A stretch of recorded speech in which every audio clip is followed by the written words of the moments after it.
बिस्मिल्लाहिर्रहमानिर्रहीम। अल्लाह पाक का अपने नबियों की तरफ नाज़िल किए जाने वाला कलाम वही कहलाता है, वही पैगंबरों के साथ मखसूस है। जैसा कि अल्लाह पाक फरमाता है, और हर बशर की ये मजाल नहीं कि अल्लाह से कलाम करे। बाज़ औक़ात हमारे जहनों में सवाल आता है कि अल्लाह पाक ने एक ही दफ़ा पूरा कुरान नाज़िल करने की बजाय थोड़ा थोड़ा क्यों नाज़िल फरमाया। तो जान लीजिए, यही सवाल एक दफ़ा मुशरिकीन मक्का ने हज़ूर नबी करीम सल्लल्लाहु अलैहि वसल्लम से पूछा था। तो इसके जवाब में अल्लाह पाक ने सूरत फुरकान की आयत नंबर 32 और आयत नंबर 33 नाज़िल फरमाई। अल्लाह पाक फरमाता है, और ये काफिर लोग कहते हैं कि इन पर सारा कुरान एक ही दफ़ा क्यों नाज़िल नहीं कर दिया गया। ए पैगंबर, हमने ऐसा इसलिए किया है ताकि इसके ज़रिए तुम्हारा दिल मजबूत रखें, और हमने इसे ठहर ठहर कर पढ़ाया है। जबकि ये लोग तुम्हारे पास कोई अनोखी बात लेकर आते हैं, हम तुम्हें इसका ठीक ठाक जवाब और ज़्यादा वजाहत के साथ अता कर देते हैं। इस आयत मुबारका की तफसीर में हज़रत इमाम राजी कहते हैं, अल्लाह करीम के तदरीजी नज़ूल के पीछे 3 तरह की हिकमतें थीं। सबसे पहले ये कि अगर कुरान एक ही दफ़ा नाज़िल हो जाता तो अहकाम की पाबंदी इसी दिन से शुरू हो जाती, मतलब पहले दिन से ही मुसलमानों पर तमाम अहकाम लागू हो जाते जिनमें एकदम से अमल करना मुश्किल हो जाता। और दूसरी वजह यह थी कि हजूर नबी करीम सल्लल्लाहु अलैहि वसल्लम को मक्का वाले रोज़ तरह तरह की अज़ीयतें देते थे, जबकि हज़रत इब्राहील का बार बार कुरान लेकर आना इन मुसीबतों को खुशियों में बदल देता था। और तीसरी वजह यह है कि कुरान करीम का एक बड़ा हिस्सा लोगों के सवालात के जवाबात और मुख्तलिफ वाक़यात से मुतल्लक है। इसलिए इन आयतों का नज़ूल इसी वक्त मुनासिब था जिस वक्त वो सवालात किए गए या वाक़यात पेश आए। इससे मुसलमानों की बसीरत भी बढ़ती थी और कुरान करीम की गैबी खबरें बयान करने से इसकी हकानियत और ज़्यादा शिकार हो जाती थी। मुख्तलिफ अम्बिया पर अल्लाह पाक ने मुख्तलिफ तरीक़ों से वही नाज़िल फरमाई, जबकि अल्लाह पाक ने अपने आखिरी नबी सरवर कायनात आकाए दो जहां हज़रत मोहम्मद मुस्तफ़ा सल्लल्लाहु अलैहि वसल्लम पर 6 तरीक़ों से वही नाज़िल फरमाई। नाज़रीन, इन 6 तरीक़ों से मुतल्लक बताने से पहले ज़रूरी है कि आपको वही की कैफियत का हाल सुनाया जाए। इब्न साद रवायत करते हैं कि जब भी हजूर नबी करीम सल्लल्लाहु अलैहि वसल्लम पर वही नाज़िल होती तो आपका चेहरा अनवर मुतगय्यर हो जाता, जैसा कि खजूर की जर्द शाख, सामने के दांत कपकपाने लगते, सांस रुकने लगता और आपको इतना पसीना आता कि उसके कतरे मोतियों की तरह जड़ने लगते। फतह बारी में रवायत है कि वही की कैफियत में कभी कभार इतनी शिद्दत होती थी कि अगर हजूर नबी करीम सल्लल्लाहु अलैहि वसल्लम ऊँटनी पर सवार होते और वही नाज़िल होती तो वही इलाही की बोझ से ऊँटनी बैठ जाती। एक बार इस तरह वही आई, आप सल्लल्लाहु अलैहि वसल्लम की रान मुबारक हज़रत ज़ैद बिन हारिस रज़ियल्लाहु ताला अन्हु की रान पर थी।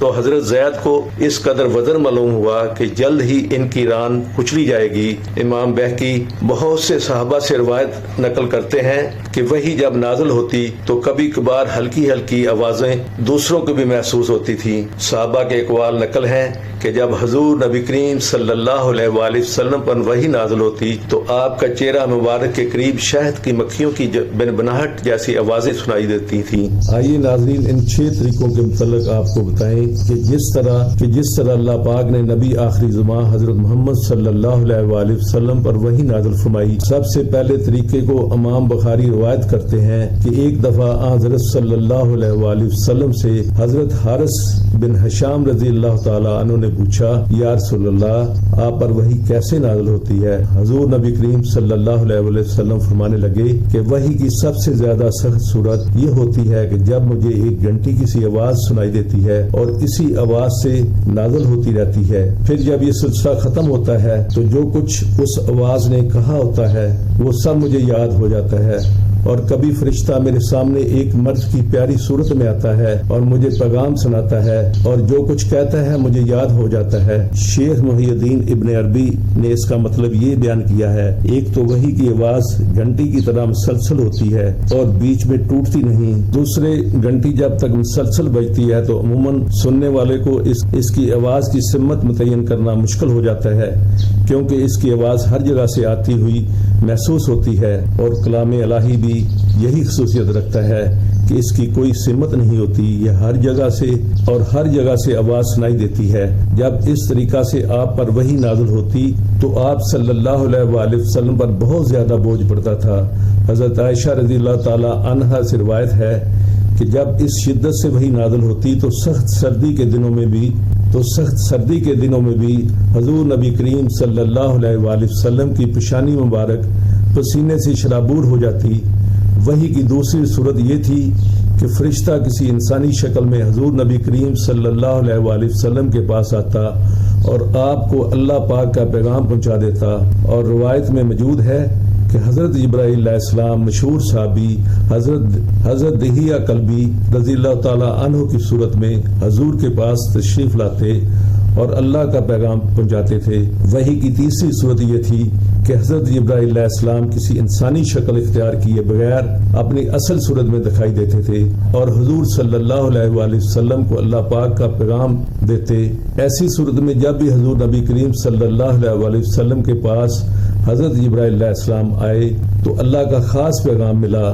وحی کی چوتھی صورت یہ تھی کہ آپ کو نزول قرآن سے پہلے سچے خواب آتے تھے، یعنی جو کچھ آپ کو خواب میں نظر آتی وہ اگلی صبح نمودار ہو جاتا۔ بخاری شریف میں ہے کہ حضور نبی کریم صلی اللہ علیہ وآلہ وسلم پر وحی کی ابتدا نیند کی حالت میں سچے خوابوں سے ہوئی۔ اس وقت جو آپ خواب میں دیکھتے وہ بیداری میں ہو جاتا تھا۔ وحی کی پانچویں صورت یہ تھی کہ حضرت جبرائیل علیہ السلام کسی بھی صورت میں سامنے آئے بغیر آپ کے قلب مبارک میں کوئی بات القا یعنی ڈالنا فرما دیتے تھے۔ اس اصطلاح میں نفس فرو کہتے ہیں، جیسا کہ حدیث پاک میں حضور نبی کریم صلی اللہ علیہ وآلہ وسلم نے فرمایا ہے، حضرت جبرائیل علیہ السلام میرے دل میں بات ڈالی، کوئی نفس مرتا نہیں یہاں تک کہ اس کا رزق مکمل ہو جائے، لہٰذا تلاش رزق میں اعتدال اختیار کرو۔ اور وحی کی چھٹی صورت فرشتے کے واسطے کے بغیر اللہ تعالیٰ آپ صلی اللہ علیہ وآلہ وسلم سے براہ راست گفتگو، جیسے اللہ تعالیٰ موسیٰ علیہ السلام سے گفتگو فرمائی تھی۔ وحی کی یہ صورت موسیٰ علیہ السلام کے لیے نص قرآنی میں قطعی طور پر ثابت ہے، لیکن نبی کریم صلی اللہ علیہ وآلہ وسلم کے لیے اس کا ثبوت قرآن کی بجائے معراج کی حدیث میں ہے، جب آپ صلی اللہ علیہ وآلہ وسلم پر معراج کی رات نماز کی فرضیت وغیرہ کے سلسلے میں اللہ تعالیٰ نے اس وقت وحی نازل فرمائی۔ آپ صلی اللہ علیہ وآلہ وسلم آسمانوں کے اوپر تھے۔ حضرت ابو ذر غفاری رضی اللہ تعالیٰ عنہ بیان فرماتے ہیں کہ رسول اللہ صلی اللہ علیہ وآلہ وسلم نے مجھ سے ارشاد فرمایا، تو صبح جا کر کتاب اللہ کی ایک آیت سیکھے، یہ تیرے لیے 100 رکعت نماز سے بہتر ہے، اور تو صبح جا کر علم کا ایک باب سیکھے، خواہ اس پر عمل کرے یا نہ کرے، یہ تیرے لیے 1000 رکعت پڑھنے سے بہتر ہے۔ اسی طرح حضور نبی کریم صلی اللہ علیہ وآلہ وسلم نے فرمایا، قرآن کے ایک حرف پر 10 نیکیاں ملتی ہیں، جبکہ الف لام میم 3 حرف ہیں، یعنی الف لام میم پڑھنے سے 30 نیکیاں ملتی ہیں۔ دوستو، زیادہ سے زیادہ قرآن پڑھیے اور سیکھیے۔ اللہ پاک ہم سب کو قرآن مجید پڑھنے، سمجھنے اور اس پر عمل کرنے کی توفیق عطا فرمائے۔ بروز قیامت اللہ پاک ہمارے گناہوں پر پردہ فرما کر ہمیں نبی کریم صلی اللہ علیہ وآلہ وسلم کی شفاعت نصیب فرمائے۔ کمنٹ سیکشن میں آمین لکھنا مت بھولیے۔ ویڈیو کو لائک اور شیئر کر لیں اور چینل کو سبسکرائب بھی لازمی کر لیں۔ جزاک اللہ خیر۔